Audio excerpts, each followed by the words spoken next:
Maraming salamat po sa ating pong inawit. Purihin po ang Diyos. At sa ating pong muli pagsisimula po, hilingin po natin kay Brother Abel na pangunahan po tayo sa ating pong opening prayer po. Sige po, tayo po ay manalangin. Amang banal, dakila at makapangyarihan po sa lahat, muli po kami po'y nagpupuri at nagpapasalamat sa mabiyayang gabi na ibinigay po sa bawat isa po sa amin. At binibilang po namin itong biyaya. Minsan pa kami po ay malayang makapagbulay sa inyo pong mga salita, although kami po ay magkakahiwalay. Nasa kanya-kanya po kaming tirahan. At salamat din po sa platform na binibigay niyo po ito at binibilang po namin itong malaking oportunidad na magamit po ito sa inyo pong gawain. At patuloy na panalangin po namin sa amin pong mga pag-stay sa amin pong mga pansamantalang tirahan ay pangunguna at pag-iingat din po ang inaasahan po namin na gagawin po ninyo sa amin po bilang mga anak mo. At dalangin din po namin nawa ay wala pong maging hadlang ang katahimikan din po sa bawat tirahan na mayroon po kami. Lalo tigit sa internet na mayroon po kami. Nawa ay malinaw po ito at wala pong maging problema sa amin pong pag-aaral ng iyong mga salita. At patuloy, pangunahan mo rin po ang anak na iyong gagamitin na maghahayag ng iyong pong salita. Puspusin po ninyo ng inyong pong banal na spirito. Nang sa gayon po, Panginoon, ay tunay nga na magamit po namin ito sa amin pong pang-araw-araw na buhay bilang anak mo. At ganoon din po, pagpalain mo rin po ang mga sandaling oras na mayroon po kami. Nawa ay pangunahan at gabayan po ang bawat isa po sa amin, lalo tigit sa amin pong mga puso't isipan sa pakikinig ng iyong pong mga salita. At bigyan niyo rin po kami ng katalinuhan upang maintindihan at paggamit po namin sa aming pong buhay. Salamat po at patuloy kayo po ang siyang manguna sa bawat isa po sa amin. Pagpapala po ang aming pong inaasahan na po nabibigay po ninyo. Pinabalik po namin ang mataas na papuri, pasasalamat sa dakilang pangalan lang po ng Panginoong Yesus. Amen.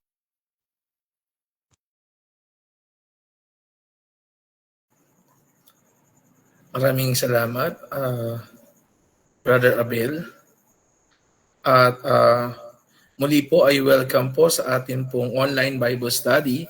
At dahil ito po ay pag-aaral po, ay maaari po na tayo po ay maghanda po ng ating po ng mga notebook po para makapagsulat po ng mga notes para sa ating pong pag-aaral. Ihanda na rin din po natin ang ating mga puso at mga kaisipan sa pagpapatuloy po ng ating pong pag-aaral po. At akin na pong ibibigay sa ating pong tagapagturo, si Brother Wilson Gutierrez. Salamat Brother Norman at magandang gabi po sa ating lahat. At tayo po ay magpapatuloy sa ating pong pag-aaral sa aklat ng unang Tesalonika. Nung nakaraan po ay sa chapter 1 na pag-aralan po natin kung paano naranasan ng mga taga-Tesalonika po ang kapangyarihan ng Ebanghelyo. Mula sa pagsamba sa mga Diyos-Diyosan, sila po ay nagkaroon ng tunay na pagsamba at paglilingkod sa ating Panginoong Diyos dahil sa kapangyarihan ng Ebanghelyo. Mula sa kawalan ng pananampalataya, sumibol ang tunay na pananampalataya. At alam naman po natin na ang pananampalataya ay nagsisimula sa pakikinig. At hindi lamang po yung kaligtasan na nakita ang kanilang pananampalataya, kundi nakita po natin na napalaganap nila ang kanilang pananampalataya. Mula din sa makasariling pamumuhay, sila ay nagkaroon ng pagmamalasakit sa isa't isa bilang mga mananampalataya. Lumalago ang kanilang pananampalataya, lumalago ang kanilang pag-ibig, at ito'y tanda na sila'y kasama sa mga tunay na pinili ng Diyos, no, sa pamamagitan ng ating Panginoong Jesucristo. At ang lahat ng yan ay dahil sa kapangyarihan ng Ebanghelyo. Yun yung tinalakay po natin noong nakaraan. Sa kapangyarihan ng mensahe ng Ebanghelyo at sa kapangyarihan ng Espiritu Santo. Kaya nga sabi ni Apostol Pablo na hindi lamang sabi niya kung paano ang aming Ebanghelyo ay hindi dumating sa inyo sa salita lamang, at sa Espiritu Santo, sabi niya, kundi sa kapangyarihan din naman at sa Espiritu Santo at sa lubos na katiwasayan na gaya ng inyong nalalaman kung anong pagkatao namin ang aming ipinakita sa inyo. Ngayon naman po ay darako po tayo sa chapter 2. Kung titingnan po natin ang objectives o ang layunin ng Kapitulo 2, kung ito'y buo natin pong pag-aaralan, may 3 bahagi po ito. Subalit ang layunin ni Pablo ay maipaalaala sa kanila kung paano nagiging mabunga o fruitful o hindi nawawalan ng kabuluhan ang paglilingkod at ang pangangaral o pagbabahagi ng Ebanghelyo. Sabi niya dito sa verse 1, kaya nga nalalaman ninyo rin mga kapatid na ang aming pagkapasok, tinutukoy niya yung panahon, no? Kumbaga parang inaalala niya yung panahon na kung saan ay dinala sila ng Panginoong Diyos sa Tesalonica. Ang sabi niya ay hindi nawalan ng kabuluhan. Sa ibang salin, ginamit yung salitang not in vain, hindi nawalan ng epekto yung kapangyarihan ng Ebanghelyo. Kaya nga, kung isa-summarize natin itong bahaging ito, mayroon siyang 3 bahagi kung saan ay pinalala ni Pablo ang kanyang naging panuntunan sa kanyang pangangaral sa Ebanghelyo. At pangalawa, makikita natin naman yung pagtanggap ng mga taga-Tesalonica, at pangatlo yung pasasalamat ni Apostol Pablo. Kaya simula dito sa chapter 2, simula 1 to 6, no? Pinakita rito ni Pablo kung ano yung naging mga panuntunan niya at ng kanyang mga kasama sa pagdadala ng magandang balita. At dito naman mula dito sa verse 9 o verse 13 ay pinakita naman dito yung pagtanggap o yung pasasalamat ni Pablo sa magandang pagtanggap ng mga taga-Tesalonica, no, sa Ebanghelyo. At dito sa bandang huli, pinakita niya rin yung pagnanais niya na sila ay muling makabalik. No? Alam naman po natin na hindi naging matagal ang pananatili ni Pablo dito sa Tesalonica. Kaya sa biyaya ng Panginoon, ito po yung ating pag-aaralan. At titignan po nang sa ganon, ang pinakalayunin natin ay matutunan natin yung mga panuntunan ng mabungang paglilingkod sa Panginoon, ang mabungang pangangaral ng Ebanghelyo, ang mabungang pagbabahagi ng Ebanghelyo. At sa biyaya ng Panginoon, ito po yung ating mga tatalakayin. At pangalawa, makikita rin natin yung kung anong marapat na pamumuhay habang hinihintay natin ang pagdating ng ating Panginoon. Marahil bago po natin ipagpatuloy yung ating pag-aaral, tayo po ay saglit na manalangin. Ama, salamat po sa gabing ito. Salamat, bagamat kami po ay magkakahiwalay, kami po ay pinagbubuklod mo sa kapangyarihan ng Santong Espiritu na nananahan sa bawat isa po sa amin. Hayaan niyo po na ang kapangyarihan ng Espiritu Santo ang siyang gumawa at kumilos sa bawat isa po sa amin. Nang sa ganun po ay lubos naming maunawaan ang iyong mga salita, makita po namin ang iyong mensahe sa buhay po namin at bilang isang iglesia. Nang sa ganun po ay patuloy po na kami po ay makalakad, makapamuhay bilang individual sa iyong kalooban at ganon din as a corporate, as a body of Christ bilang isang lokal na iglesia. Sapagkat ang iyong mga salita ang siya pong mga panuntunan po namin. Hindi ang aming mga karunungan, hindi ang aming mga ninanais, kundi ang iyong mga salita. Pagpalain mo po ang oras na ito at ang lahat po ng ito ay aming samot dalangin sa makapangyarihang pangalan po ng iyong bugtong na anak na si Jesus. Amen. Maliwanag po dito sa chapter 2, sa verse 1 na sinasabi rito ni Pablo, kaya nga nalalaman ninyo rin mga kapatid na ang aming pagkapasok sa inyo ay hindi nawalang kabuluhan, kundi palibasay nagsipagbata kami ng una at inalipusta gaya ng inyong nalalaman.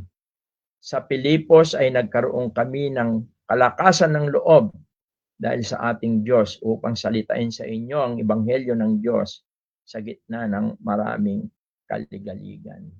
Sa mga unang pag-aaral po natin, nakita natin na mula sa Pilipos, ang sila Apostol Pablo ay nakaranas ng mga pag-uusig, pagkabilanggo, at pananakit sa kanila, paghampas. Pero nakita po natin na sa biyaya ng Panginoon ay hindi ito naging hadlang, hindi ito naging balakid para sila ay hindi makapagpatuloy sa pangangaral ng Ebanghelyo. Maliwanag po rito na ang mga bagay na laman ng chapter 2 ay mga pagbabalik tanaw, pag-alaala ni Pablo kung paano sila dinala ng Panginoong Diyos doon sa Thessalonica at kung paano ay kumilos ang Panginoong Diyos sa kanila at kung paano din na yung mga naging sabihin natin na naging character nila o pamumuhay nila o pag-uugali nila para nang sa ganon ay maging makapangyarihan ang lalong maranasan ang kapangyarihan ng Ebanghelyo ng mga taga-Thessalonica. At dito maliwanag ito na consistent yung preaching, sharing the gospel. Although alam natin na marami talaga na mga pagsubok sa hindi lang sa Pilipo, sa Thessalonica, lahat ng na planting ni Paul ay mayroong mga tinatawag na contention. Sabi nga dito sa verse 2, but even after that, we had suffered before and were shamefully entreated. Mga hindi natin alam kung yun nga yung shamefully entreated. As you know, at Philippi, we were bold in our God to speak unto you the gospel of God with much contention. Mga kaligaligan. No? At ang napakaganda rito, ang kalakasan ng loob ni Pablo ay hindi galing sa kanya. To face the contention, yun, to face the persecution, to face yung mga suliranin. Sila ay nakakapagpatuloy dahil sa Panginoong Diyos. Yun ang mahalaga. Dahil sa ating Diyos, sabi niya, ay nagkaroon kami ng kalakasan ng loob dahil sa ating Diyos. Upang salitain sa inyo ang ebanghelyo ng Diyos. Kaya both the message and the messenger, makikita po natin na ito ay sa kalwalatian ng Diyos. Sa kapangyarihan ng Diyos. Kaya ngayong gabi ay titignan natin yung dito sa reflection ni Paul sa kanyang pangangaral doon sa Thessalonica, yung kanyang mga pamamaraan o tinatawag sa English na the manner of his preaching. At yan yung mga susunod na bagay na ating makikita dito sa ating pag-aaral. No? At dito sa verse 3, sabi niya, sapagkat ang aming inaaral ay hindi sa kamalian, ni sa karumihan, ni sa pangdaraya. Maganda po ito na katotohanan na pinapakita na ang pangangaral ni Pablo ay ginagawa niya para sa Diyos at ito ay ginagawa niya na mayroong katapatan. Napakahalaga kasi noong faithfulness. Although ang Diyos ay tapat siya, pero napakahalaga noong faithfulness.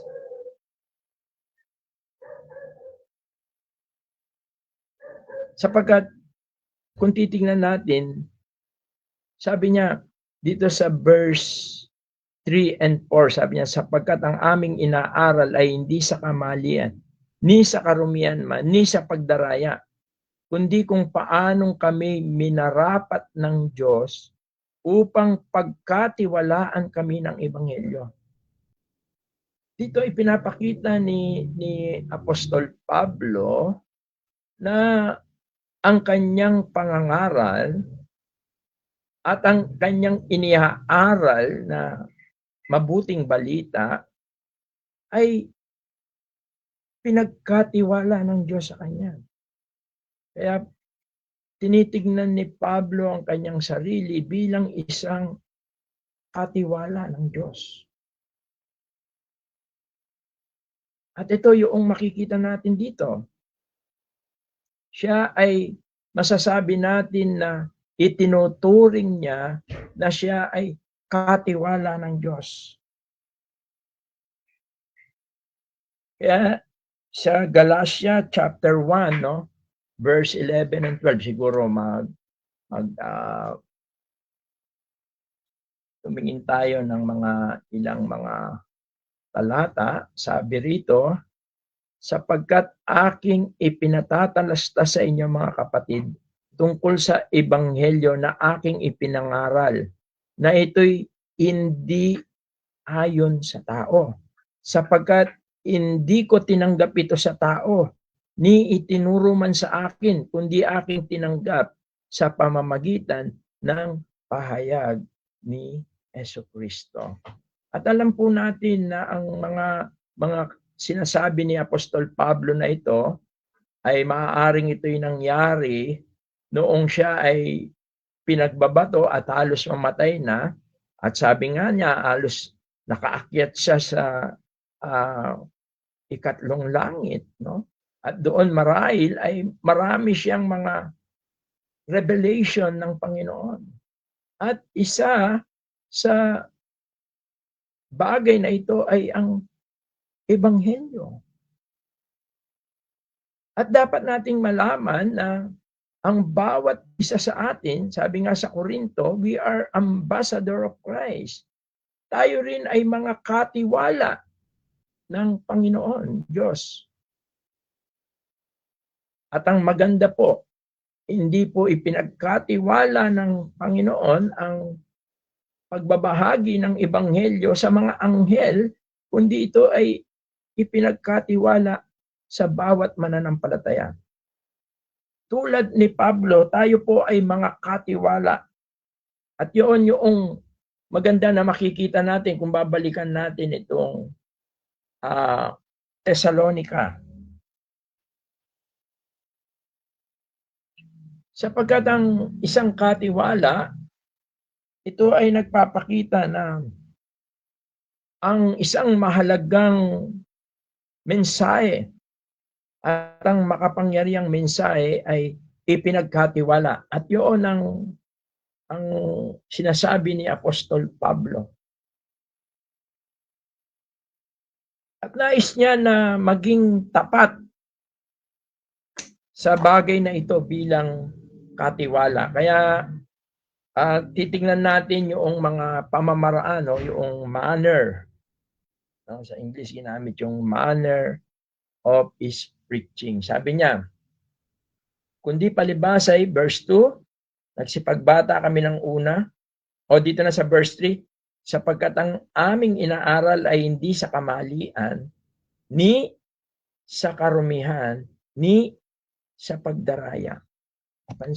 Pansinin natin yung mga ginamit na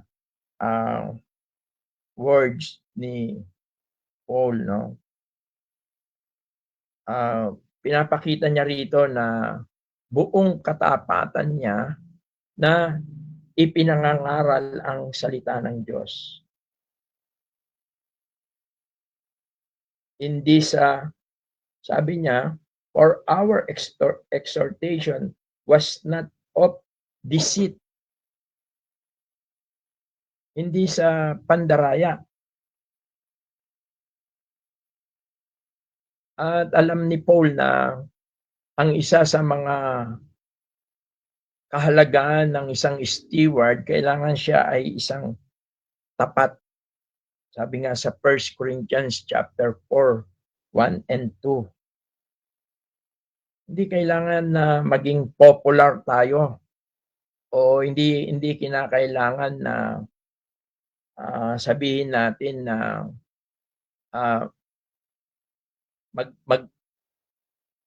yung mandadaya tayo, mang-aakit tayo.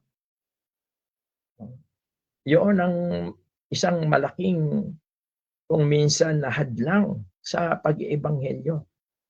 Ang sabi dito sa 1 Corinthians chapter 4, 1 and 2, sabi niya, ipalagay nga kami ng sino man na mga ministro ni Kristo at mga katiwala ng mga hiwaga ng Diyos. Bukod dito, kinakailangan sa mga katiwala na ang bawat isa ay maging tapat. Yun ang importante.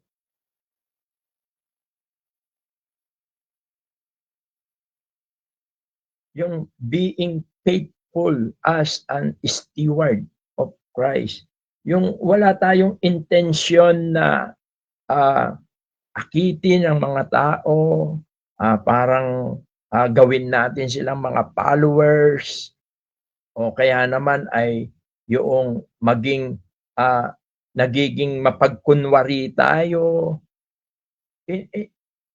Hindi ganun si Pablo. Bagkus malinaw na sinasabi niya rito, hindi sa kamalian, purely gospel. Hindi sila gumagamit nga, sabi rito sa 5 and 6, sapagkat hindi kami nasumpungan nagsisigamit kailanman ng mga salitang paimbabaw, gaya ng nalalaman ninyo, ni ng balabal man ng kasakiman, saksi ang Diyos, ni nagsisiyanap man sa mga tao ng kapurihan, ni sa inyo man, ni sa mga iba man, na maaaring magsigamit kami ng kapamahalaan, gaya ng apostol ni Kristo. At dahil sa kanyang pagiging tapat at malinis na hangarin at nananalig sa kapangyarihan ng Ebanghelyo, at wala siyang intensyon na masama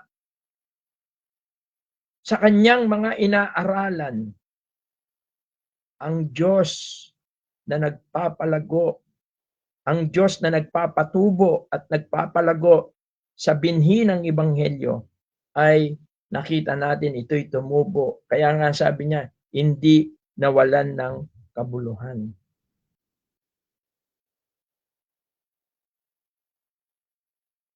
Kaya isa itong maganda pong panuntunan. Isang magandang panuntunan na makita.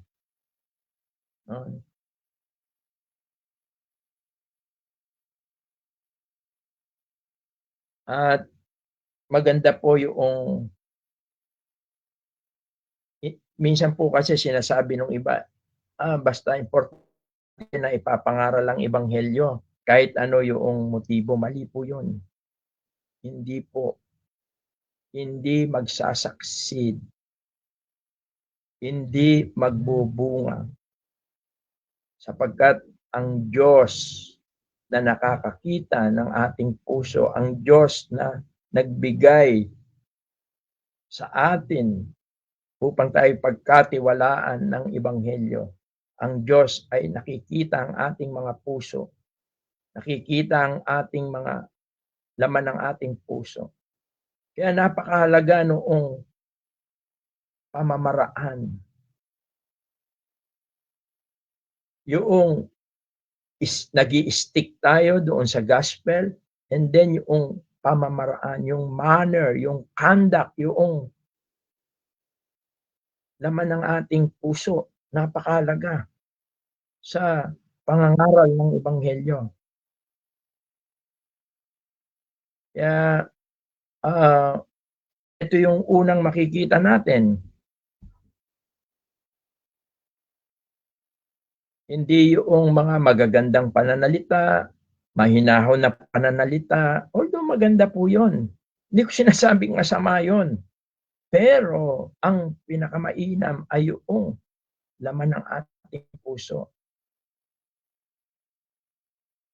At yan yung mabungang paglilingkod. Tandaan natin ang pinaka-layunin ni Pablo rito, inalala niya kung paano naging makabuluhan. No? Hindi empty, kung paanong nagbunga ang kanyang pangangaral doon sa Thessalonica, kahit na may mga naging hadlang, may mga sabihin natin na mga suliranin, hindi siya tumigil sapagkat alam niya na hindi yun ang kalooban ng Diyos.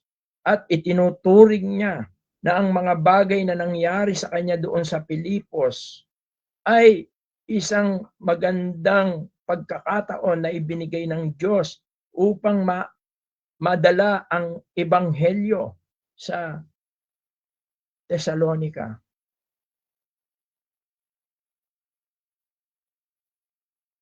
Sa mga past year po ay karoon tayo ng mga suliranin.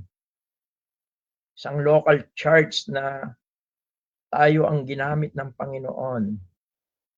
Subalit, nagkaroon ng suliranin. Pero ganun pa man, tayo'y nagpatuloy. Hindi tayo minturon, although nakaka-discourage.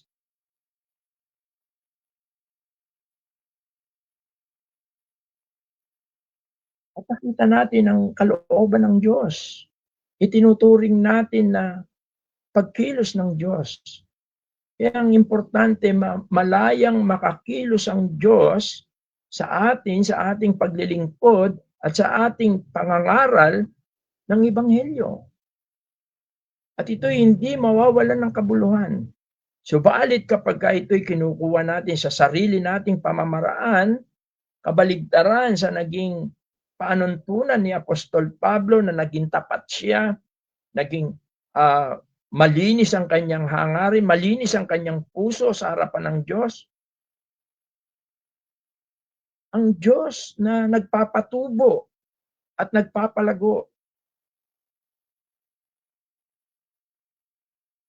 ang siyang gagawa sa kabila ng maraming contention, maraming mga suliranin, maraming mga pagsubok. Kaya napakaganda ng mga bagay na makikita po natin dito sa ating pinag-aaralan.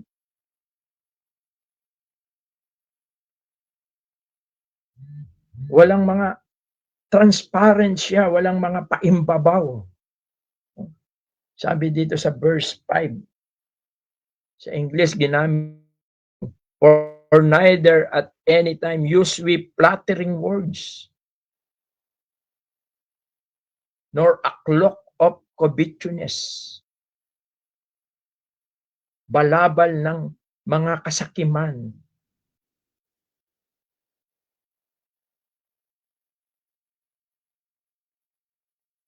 Ito yung kasakiman, ito yung pinag-iinteresan yung mga bagay na, sapagkat noong panahon na yon ay maraming mga nangangaral na yun ang layunin nila.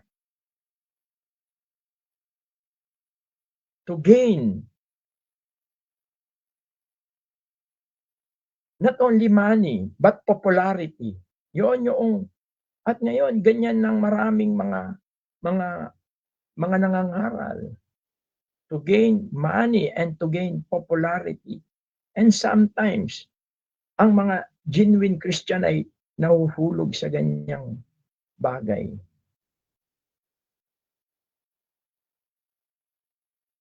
Kaya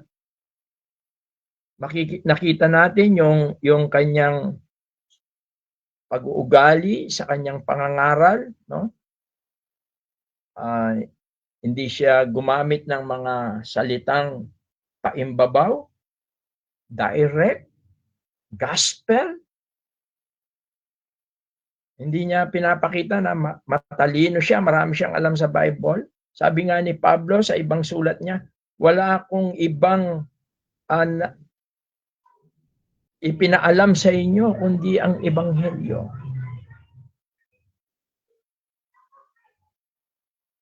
Yun yung kanyang, at hindi lang yung kanyang pangangaral, kundi yung kanyang buhay, yung manner of his life. No? Sabi nga rito sa verse 9, sabi rito sa verse 9, sapagkat inalala ninyo mga kapatid ang aming pagpapagal at pagdaramdam, amin ngang ipinangaral ang Ebanghelyo ng Diyos, na kami ay gumagawa gabit araw upang wag kaming maging isang pasanin sa kanino man sa inyo.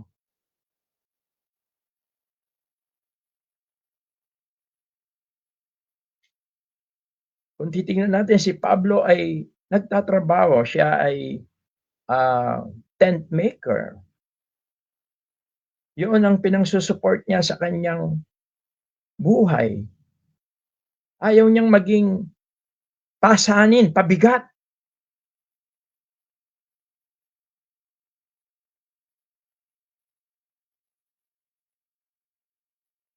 At yun ang kanyang panuntunan. Nagtatrabaho siya. Bagamat hindi siya nagtatrabaho to gain more money.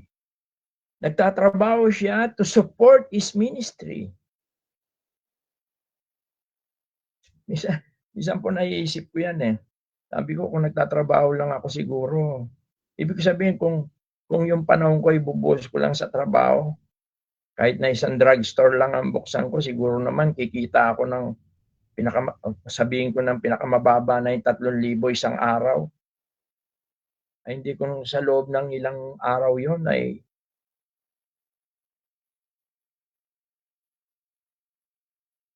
kaya minsan parang ganun na yung gusto ko eh, yung magtatrabaho na lang ako, pagka may time na lang ako, doon na lang ako. Pagka available na lang ako, doon na lang ako maglilingkod. Pero hindi yun matanggap ng aking kalooban.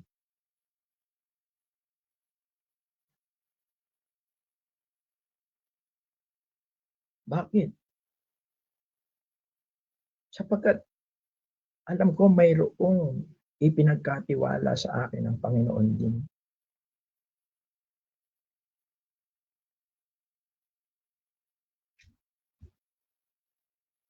Minsan yun yung iniisip ko eh, ganun na lang eh.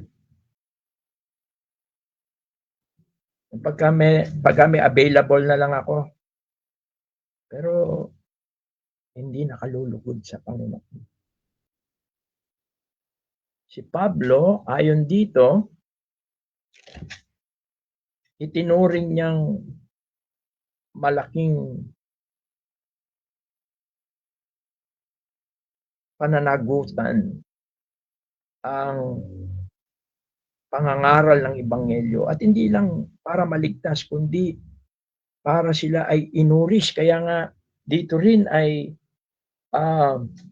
sabi niya dito sa 6:7 hanggang 8, sabi niya na nagsisihanap man sa mga tao ng kapurihan, ni sa inyo man, ni sa mga iba man, na maaaring magsigamit kami ng kapamahalaan gaya ng mga apostol ni Kristo. Kundi kami nagpakalumanay sa gitna ninyo na gaya ng isang sisiwa pagka inaamo ang kanyang sariling mga anak.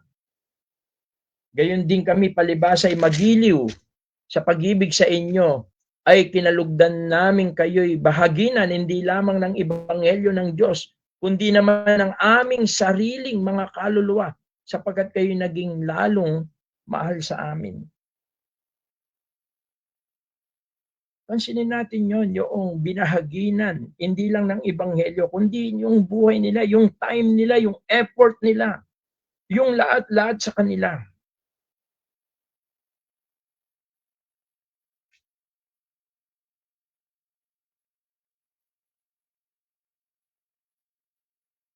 And this is motivated by love.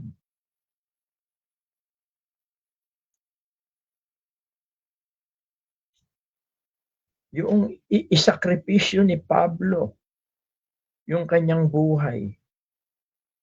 Although si Pablo, alam natin, siya ay isang pariseo, matalino, siya ay isang mayroong potential in this world. Pero sabi niya, binahaginan, hindi lang ng ebanghelyo, kundi naman ang aming sariling mga kaluluwa. Our own souls.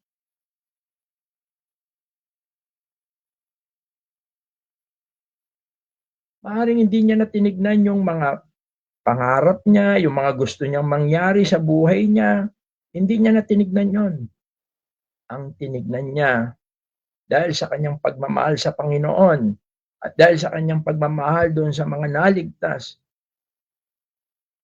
ibinigay niya ang kanyang buong panahon.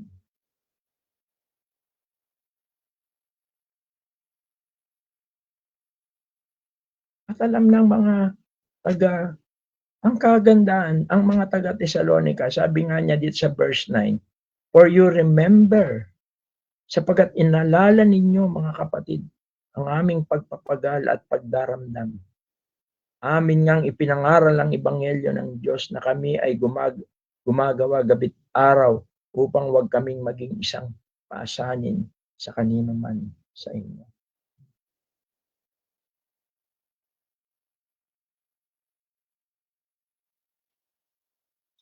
At yan yung kanyang manner Nakita natin yung kanyang mga panuntunan sa kanyang pangangaral. Pangalawa, nakita natin yung kanyang panuntunan sa kanyang pamumuhay.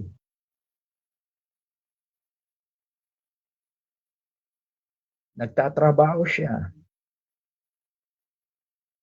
At dito sa verse 10, napakaganda rin, sabi niya, kayo'y mga saksi at ang Diyos man kung gaanong pagkabanal at pagkamatuwid at pagkawalang kapintasan ang inugali namin sa inyong nagsisisampalataya.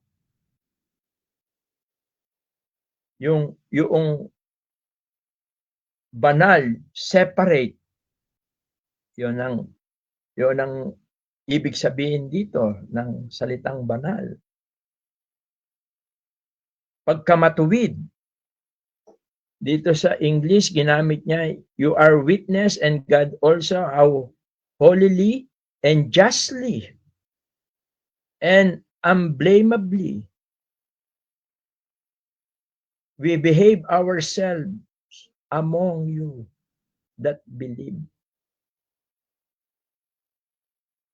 At dito sa verse 11, sabi niya, gaya ng inyong nalalaman kung anong inugali namin sa bawat isa sa inyo, gaya ng isang ama.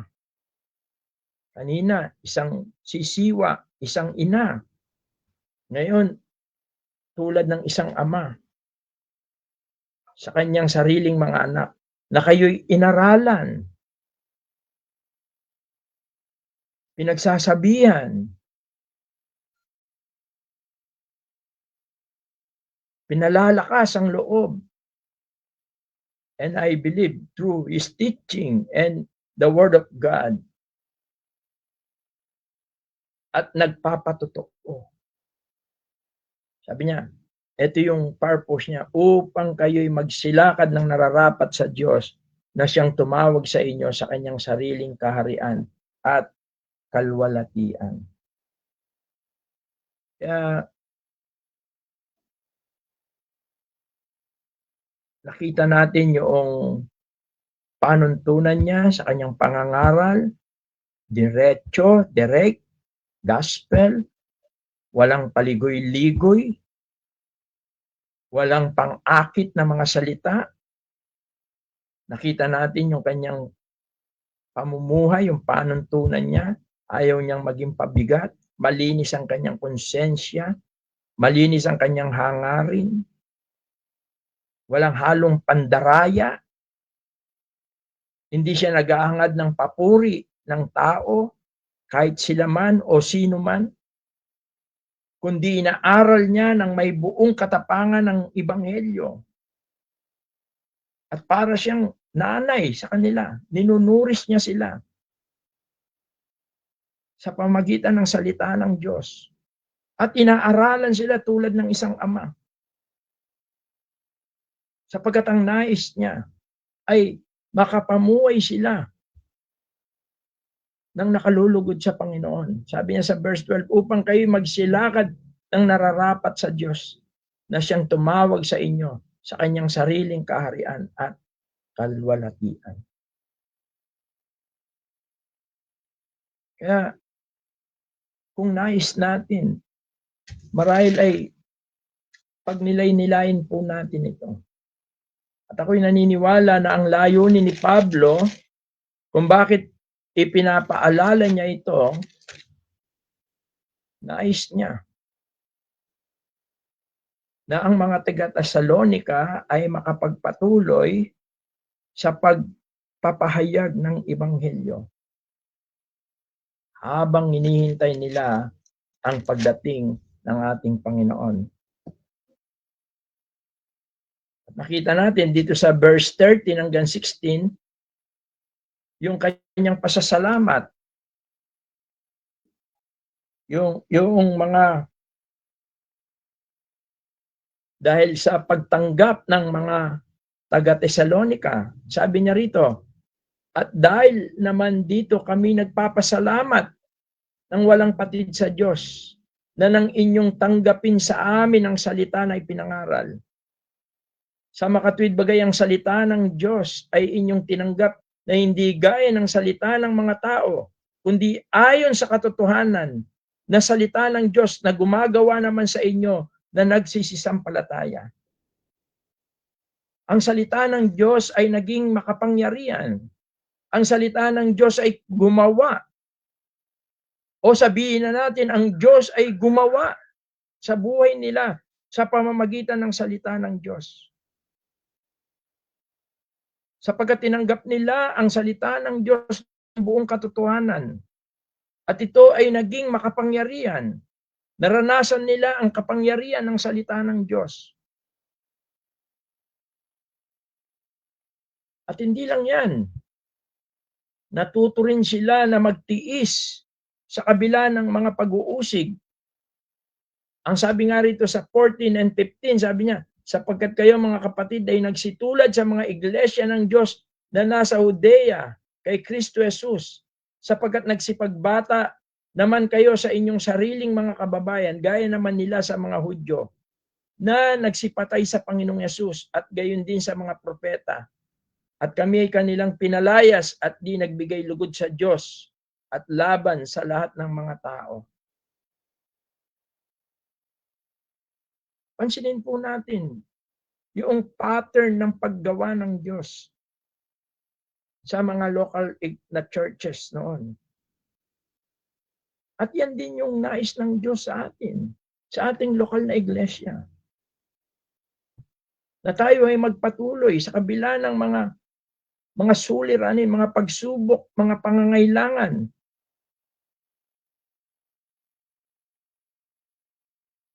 Magpatuloy tayo sa Panginoon. At ako'y naniniwala na ang pagmamahalan nila, katulad ng sinabi doon sa chapter 1, ang pag-ibig, pagtutulungan, pagmamalasakit sa isa't isa, pagmamalasakit sa gawain ng Panginoon. Marahil yaan ang naging bunga ng pananalig nila sa mga salita ng Diyos.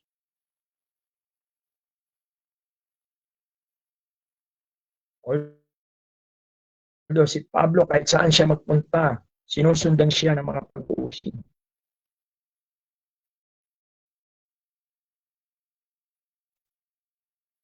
At makikita natin na ang pagmamahal ni Pablo ay hindi natatapos doon. Kundi ito'y nagpapatuloy bagamat hindi na niya sila kasama. Sabi niya, verse 16 hanggang, na pinagbawalan kami makipag-usap sa mga hintil upang mga ligtas ang mga ito, upang kanilang paramihing lagi ang kanilang mga kasalanan. Ngunit dumating sa kanila ang kagalitan hanggang sa katapusan. Ngunit kami mga kapatid na nangahiwalay sa iyong sandaling panahon sa katawan, hindi sa puso, ay nagsisikap na lubha upang makita ang inyong mukha na may dakilang pagnanais. Sapagkat nagnanasa kaming pumarian sa inyo, akong si Pablo na minsan at muli, at inadlangan kami ni Satanas. They plan na siya ay bumalik sa Thessalonica para sila ay kanyang makita, para makatulong siya sa kanilang paglago. Pero inadlangan sila ni Satanas. Verse 19 to 20, sapagkat anong aming pag-asa o katuwaan o putong na ipagmamapuri, hindi baga kayo rin sa harapan ng ating Panginoong Jesucristo sa kanyang pagparito, sapagkat kayo ang aming kalwalatian at aming katuwaan. Sa gitna ng mga paghihirap, bilangguan, mga pag-uusig, mga bagay-bagay na naranasan ni Pablo, mayroong isang bagay na nanatili na nagbibigay ng kagalakan sa kanya. At ito'y walang iba kundi yung mga naligtas sa kanyang pangangaral. At itinuturing niya ito na magandang bagay pagharap niya sa Panginoon. Sapagkat mayroon siyang tinatawag na crown. For what is our hope or joy or crown of rejoicing? are not even new in the presence of our Lord Jesus Christ. Kaya napakahalaga po ng pag-evangelize, pag-ebanghelyo. Napakahalaga po ng mga bunga, sapagkat ang mga bunga na yan ay mayroong inilalaang gantimpala ang Panginoon.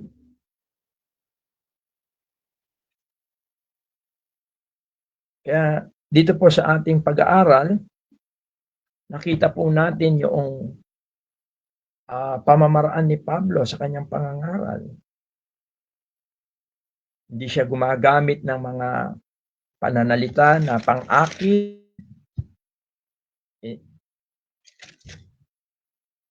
kundi maliwanag ang ebanghelyo ay kanyang ipinangangaral. Nananalig siya sa kapangyarihan ng ebanghelyo. At nakita natin yung kanyang panuntunan sa kanyang buhay. Hindi siya nangangaral para magbigay lugod sa tao o sa kanino man. Hindi siya nangangaral dahil sa mayroon siyang masamang mga layunin, motibo, pagnanasa. Kundi ibinibilang niya ang kanyang pangangaral na bilang isang tapat na katiwala. At nakita natin ang kanyang pararaan ng kanyang pamumuhay. Hindi siya naging pabigat.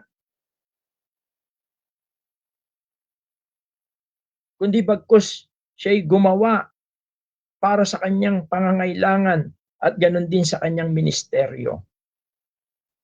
Subalit higit sa lahat, nakahanda niyang ialay ang kanyang buhay para sa Panginoon, para sa paglilingkod, para sa mga kapatiran.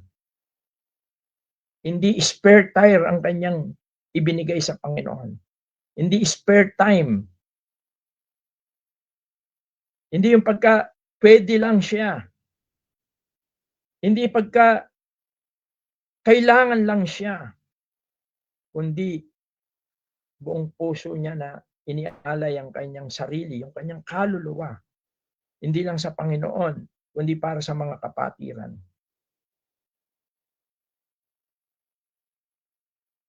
At dahil naman dyan, ang Diyos ay nakita nating gumawa. At yun ay pinasasalamatan ni Pablo. Sapagkat nagkaroon ng bunga. Tumubo. Sapagkat ito'y pinatubo ng Diyos. At nandoon yung root, yung pruweba. Sila'y tulad ng mga taga-Judea. Nakita sa kanila ang pananampalataya, ang pagtitiwala, at ang pagpapatuloy sa paglilingkod sa pangangaral ng Ebanghelyo. At nakita natin na hindi natatapos doon ang pagmamalasakit ni Pablo. Gusto niya silang makitang muli. Kaya lang, hinahadlangan ni Satanas. Kaya makikita rin natin na ang dyablo ay umahadlang kung minsan. Balit hindi ito dapat maging hadlang. Dapat tayo magpatuloy. Tiwala tayo sa Diyos. Sa Diyos tayo tumingin. Sa kapangyarihan ng Ebanghelyo. At makikita natin, tulad ng sinabi ni Pablo, na hindi mawawalan ng kabuluhan. Mga kapatid, kumusta ang ating paglilingkod? Kumusta ang ating paghayo, pangangaral? Kumusta po? Nawa po ay magsilbing panuntunan ang mga naging panuntunan ni Pablo. Panuntunan sa kanyang pangangaral, panuntunan ng kanyang pamumuhay. At nakita rin natin ang pasasalamat niya. Sapagkat nakita niya na ang Diyos ay gumagawa sa kanyang ministeryo. At yun ang mahalaga. Lagi ko nga sinasabi sa mga kapatid kung minsan sabi ko ay lagi natin titingnan kung gumagawa ang Diyos kasama natin. Dahil kung hindi, para tayong sumusuntok sa buwan, sumusuntok sa hangin. kung walang nangyayari. Ibig sabihin, hindi tayo sinasamahan ng Diyos. May problema. Paano natin nalalaman na ang Diyos ay gumagawa sa kalagitnaan natin, sa buhay natin, kapag ka mayroong naliligtas sa pamagitan ng pagbabahagi natin ng magandang balita.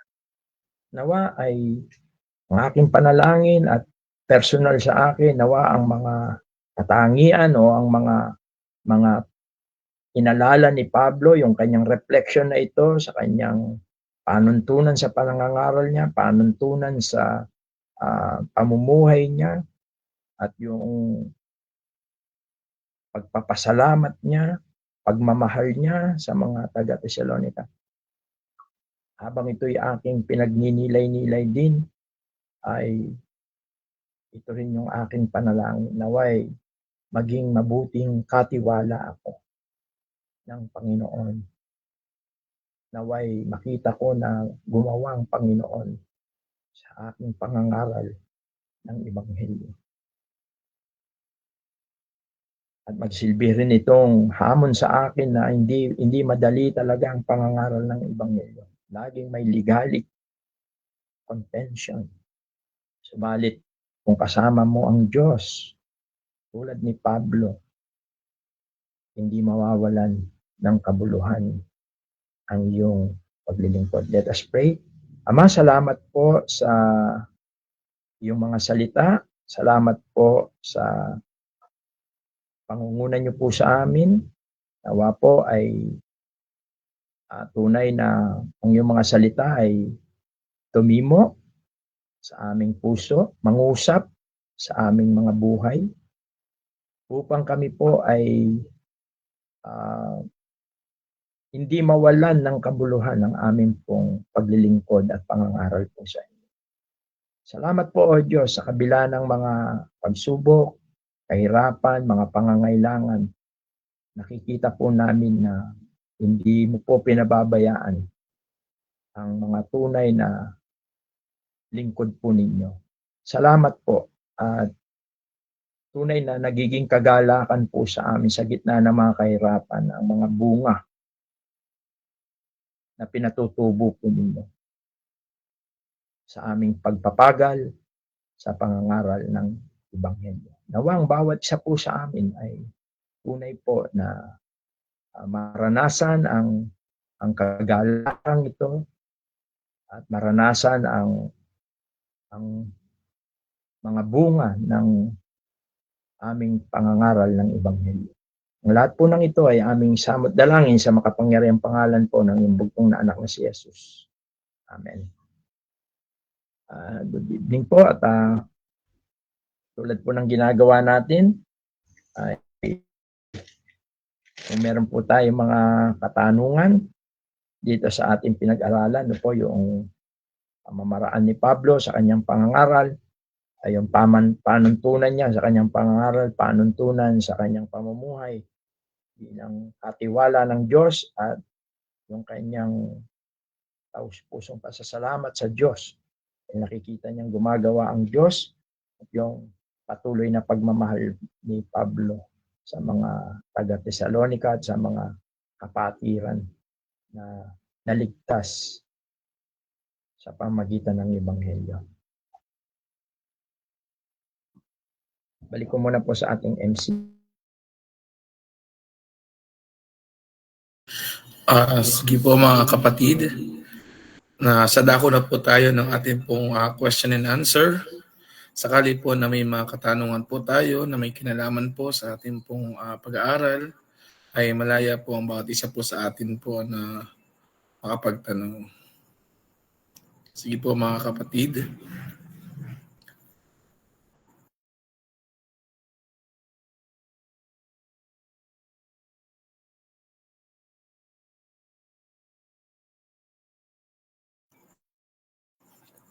Habang po siguro mga kapatid ay wala pa po sa naitatanong po. Kanina po ay may din po akong bigla din po na parang naalala po sa ating pong pag-aaral po na kanina po ay nakita po natin po yung pinapatnabayan po ng Panginoon po ang pangaral po ng Ebanghelyo kapag ka po ay may bunga po. Kapag sa base po sa naging mga karanasan po, bawa po may mga pagkakataon po doon nakapag-share na po din ng gospel, nakapag-follow up. Pero sa kabila po nun, ano po kaya maaari pong naging parang pagkukulang o ano po yung masasabi po natin po dun sa bagay po na yun. Though kanina po nabanggit naman po ng kapatid po na ang Panginoon ang nagpapalago po. Ano po kaya yung magandang, kasi po inaalala ko po, may mga hindi po din na parang natuloy po na pagpa-follow up po noon. Tapos may mga pagpa-follow up pero wala pong nagiging bunga po.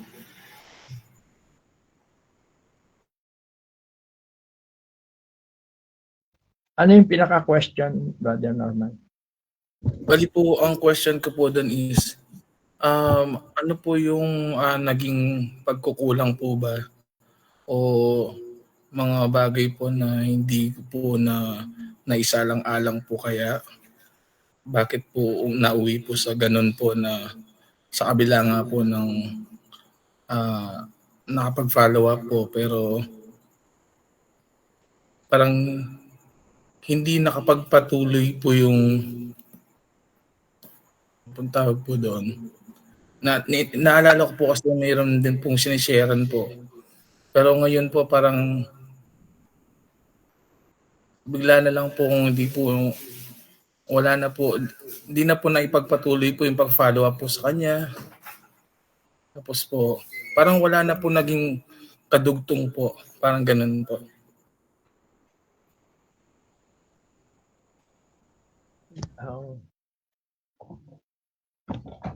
Actually, ang witnessing or yung pag-share ng gospel, inialin tulad din yan kasi sabi ng Panginoon kila Peter, "Follow me and I will make you a fishers of men." Kaya ang pangangaral ng Ebanghelyo o ang pag-share ng gospel o witnessing kung tawagin o personal evangelism, dalawa kasi yan personal evangelism or yung tinatawag na mass evangelism. Yung personal yun, yung one-on-one na sinishare mo yung gospel, inialin tulad yan sa yung nangingisda, yung gumagamit ka ng fishing pole, kung individual yung personal evangelism, inalin tulad siya sa fishing pole na namimingwit. Merong isa na mahuhuli ka. Samantalang yung mass evangelism ay kung minsan ay inalin tulad to sa lambat. Pag agis mo ng lambat, minsan maraming yung higit sa isa, dalawa, o higit sa dalawa, higit sa isa yung maaring maligtas. At ang sinasabi nga ng mga matatanda na mga magagaling sa fishing pole, pagka inagis mo yung fishing pole mo, pamingwit mo, at walang nabibingwit, iangat mo uli at iagis mo uli doon sa iba, no? Sa ibang lugar. At kung kailangan umalis ka na doon sa lugar na yon, pumunta ka sa ibang lugar. Sometimes mayroong mga ganon na pangyayari. Pero ang importante, nagpapatuloy ka. Katulad ng nangyari kila Pablo dito sa kasaysayan o sa pangyayari nila. Alam natin na sa Pilipos ay na-persecute sila, no? Kinulong siya, inampas siya, at siya'y inalis ng mga kapatiran doon. Ganon din sa Thessalonica. Kaya pinakiusap din siya, napunta siya sa Berea hanggang sa mapunta siya sa Corinto, at doon sa Corinto nga siya sumulat. Ibig sabihin, hindi siya tumigil. Hindi siya tumigil. Yun ang maganda kay Apostol Pablo. sapagkat ang alam niya, yung pinagkatiwala sa kanya ay makapangyarihan. At nananalig siya ron. At yun ang pinaniniwalaan niya na makapangyarihan ng Ebanghelyo. Sinabi niya yan sa Roma 1:16. Sabi niya, I'm not ashamed to preach the gospel, for this is the power of God unto salvation. Kailangan lang maging matalino ka rin sa pamimingwit. Mamaya, namimingwit ka, nandun ka lang. Wala kang nahuhuli. Ngayon pala, wala naman talagang isda roon. No? Ang ibig ko sabihin ay, magpatuloy tayo. At ako'y naniniwala sa pagpapatuloy natin, magkakaroon tayo ng fruit, magkakaroon tayo ng bunga, lalo na pagka nakita natin yung mga panuntunan ni Pablo ay i-apply natin ito. Sometimes, merong nagiging balakid sa ating pag-share ng gospel.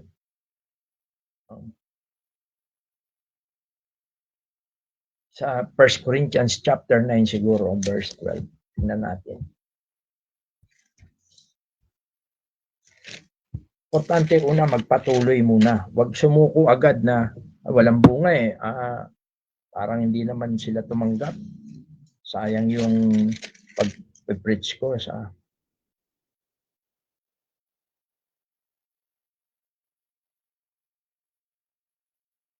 dito sa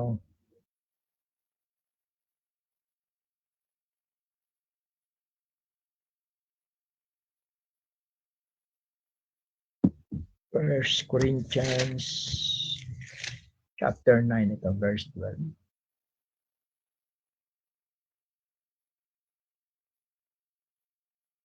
Sabi niya, kung ang iba ay mayroon sa inyong matuwid, hindi baga lalo pa kami, gayon may hindi namin ginamit ang matuwid na ito, kundi aming tinitiis ang lahat ng mga bagay upang wag kaming makahadlang sa Ebanghelyo ni Kristo.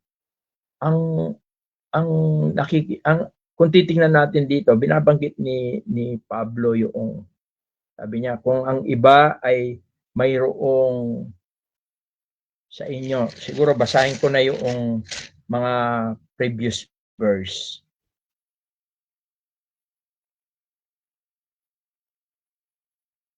Sabi niya sa verse 11, kung ipinagasik namin kayo ng mga bagay na ayon sa Espiritu, malaking bagay baga na aming anihin ang inyong mga bagay na ayon sa laman.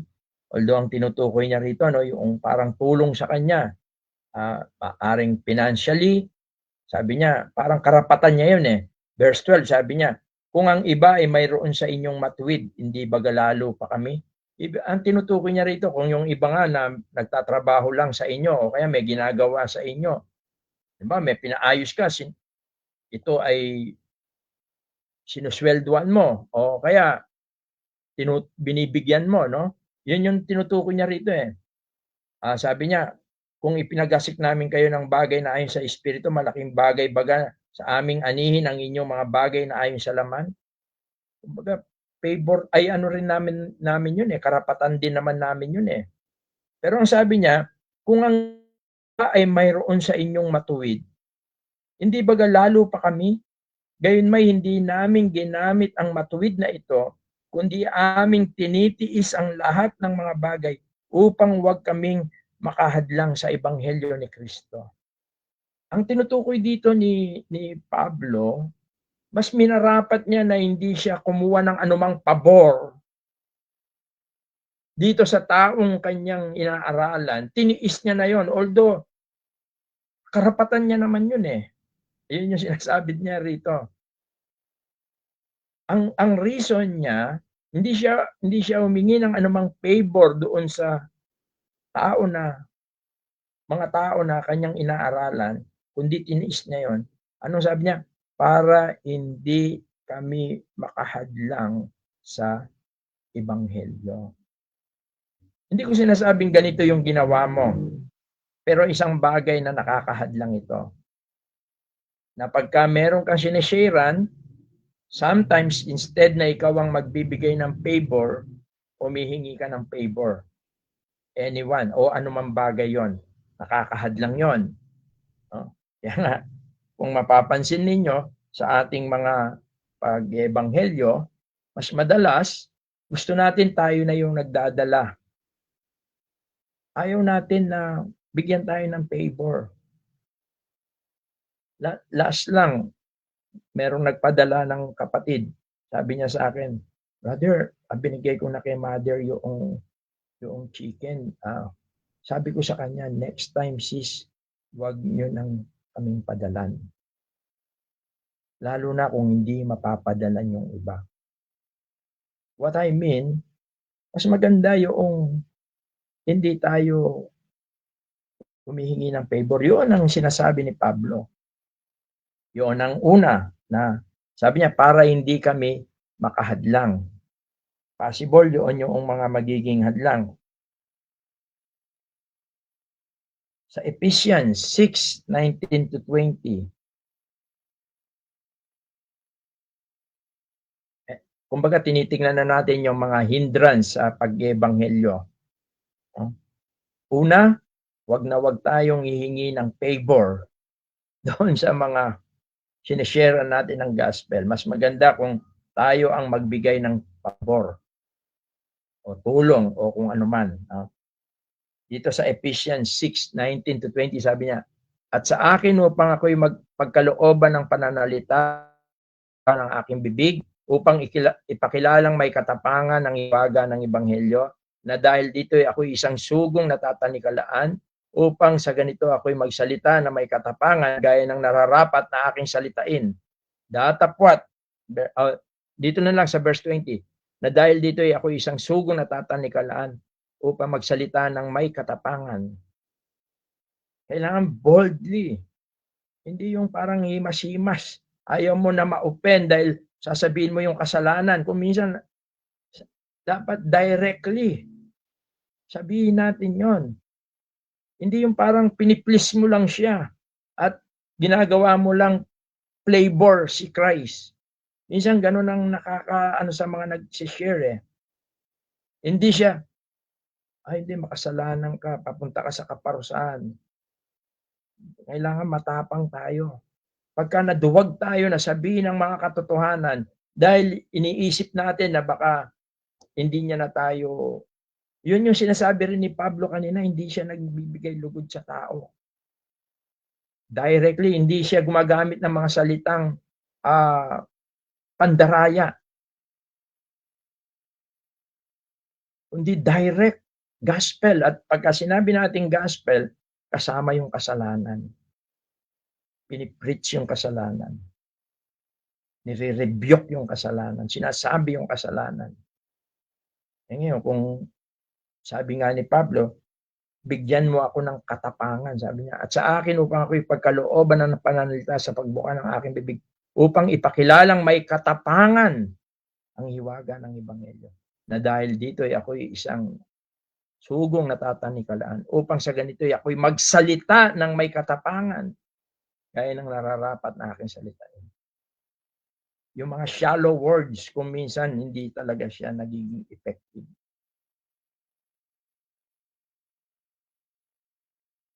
Ignorance.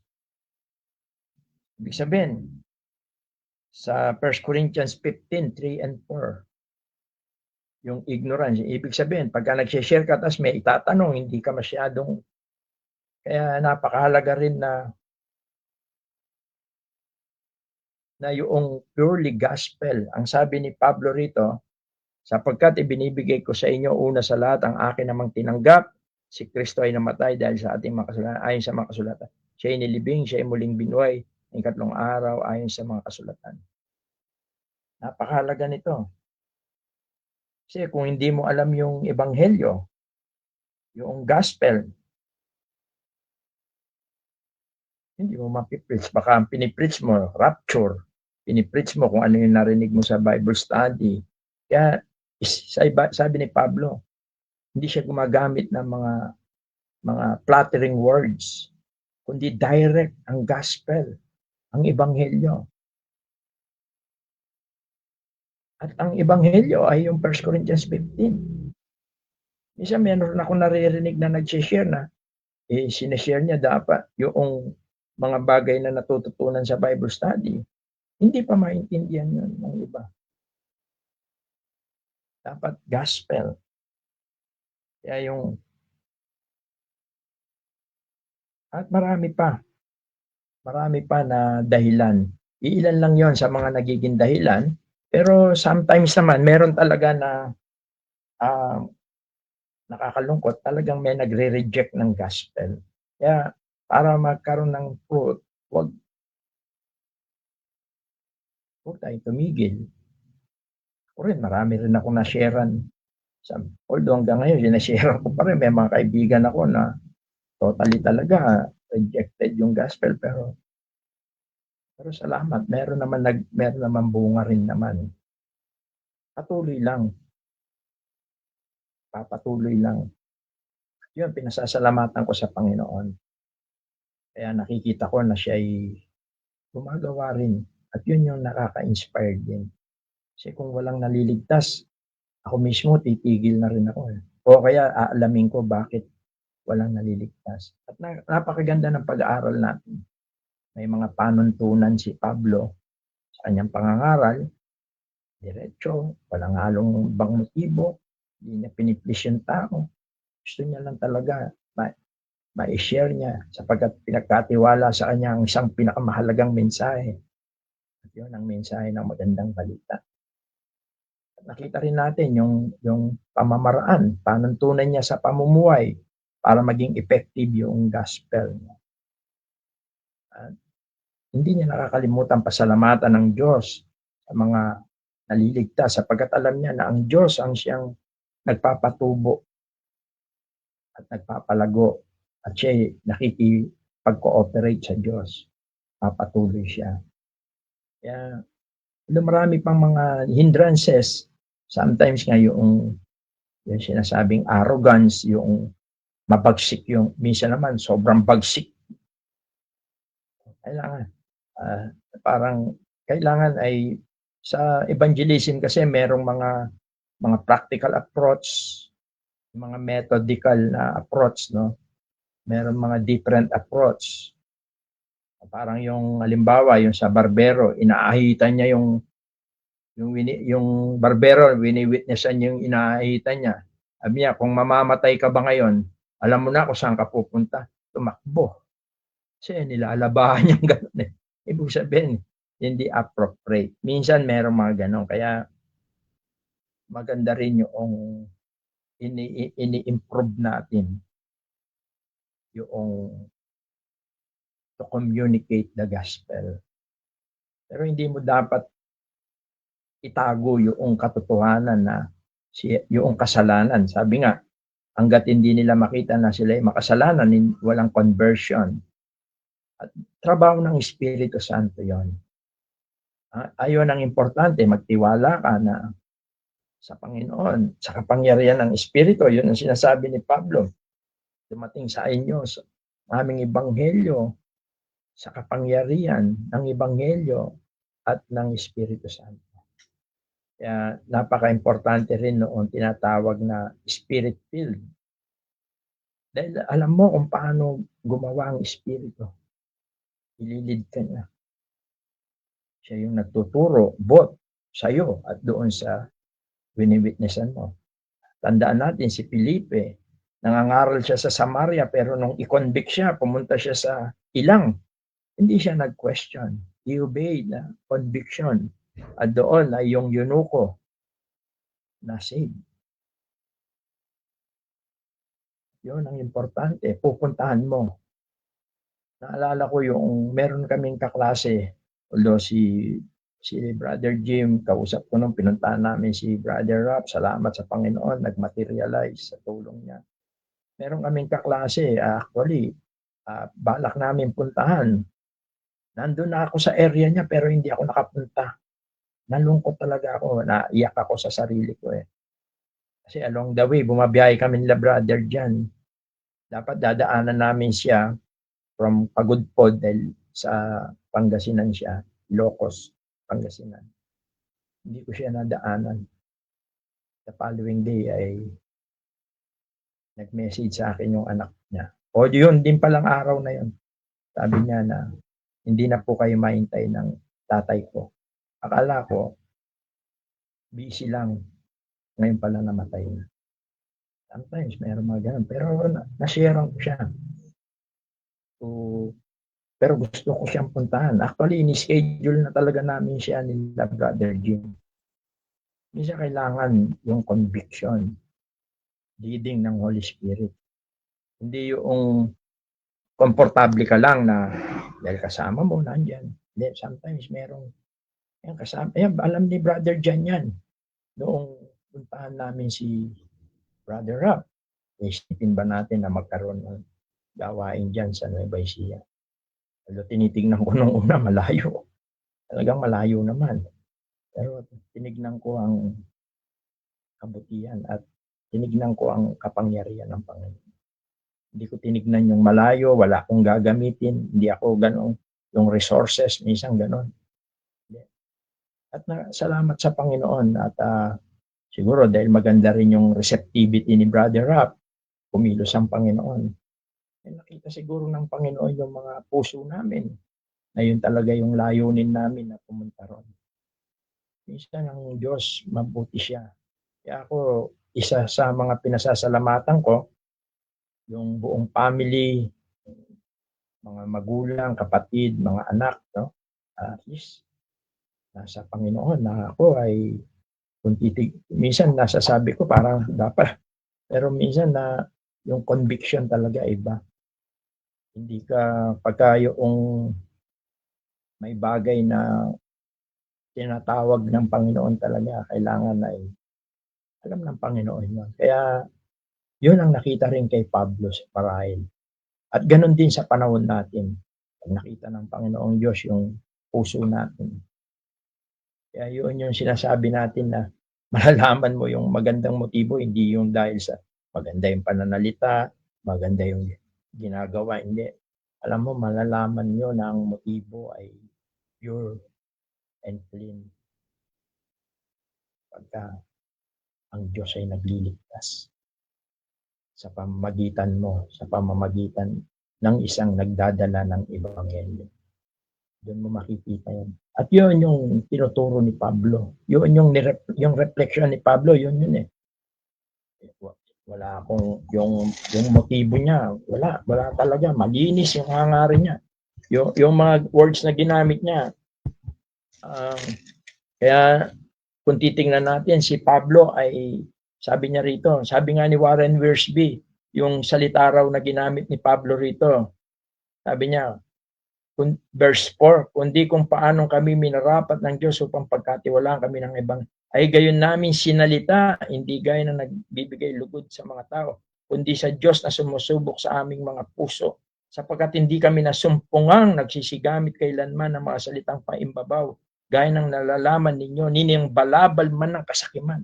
Alam nyo, yung sinasabi rito na balabal ng kasakiman, kaya si Paul, allergic siya sa finances sapagkat ayaw niyang ma-accuse sa ganyan. Kaya mas gusto niyang mag-work, magtrabaho. Kasi allergic si Pablo sa ganyan. Kaya sabi niya,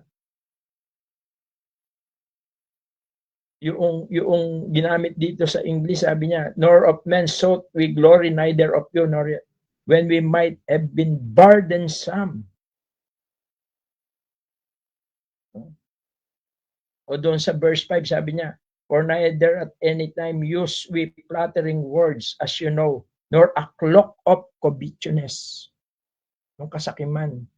Kaya ang sabi sa Hebrew 13:5, sabi niya, basahin natin yung Hebrew 13:5 sa English. Sabi niya, let your conversation be without covetousness, and be content with such thing as you have. For he had said, I will never leave thee nor forsake thee. Magilag kayo sa pag-ibig sa salapi. Mangagkasya kayo sa inyong tinatangkilik. Sapagkat siya rin ang nagsabi sa anumang paraan na hindi kita pagkukulangin, sa anumang paraan hindi kita pababayaan. Kaya yung pure heart ni Paul. Allergic siya sa pagkarating sa finances. Mas gusto pa niya na kung meron siya, siya na lang. At minsan, ako rin ganyan. Hanggat maaari. Yan siguro sa mga nakasama ko sa mga paglilingkod. May own pocket na. Hindi bali na yung own pocket ko na.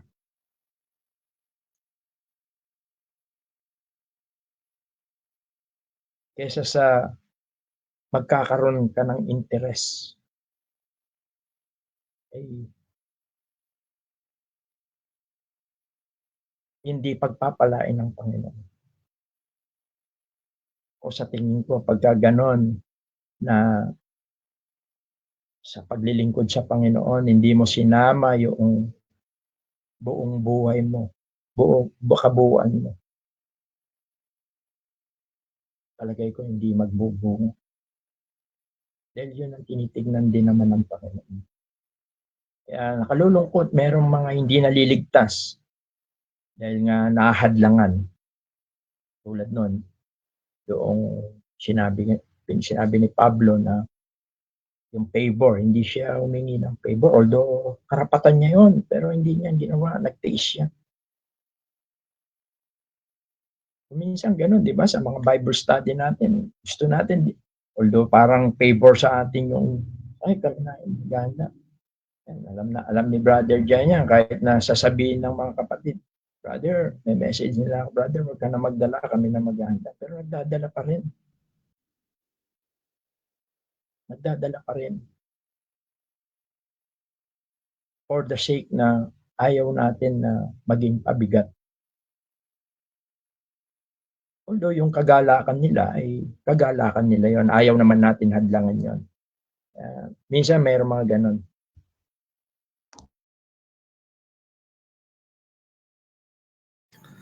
Maraming salamat po, Brother Wilson, sa naging mga kasagutan at nasagot po ang mga tanong po kanina po. Sige po, sa mga iba pong mga kapatid po, baka may mga question po, last question po. Meron po ba tayong mga tanong po?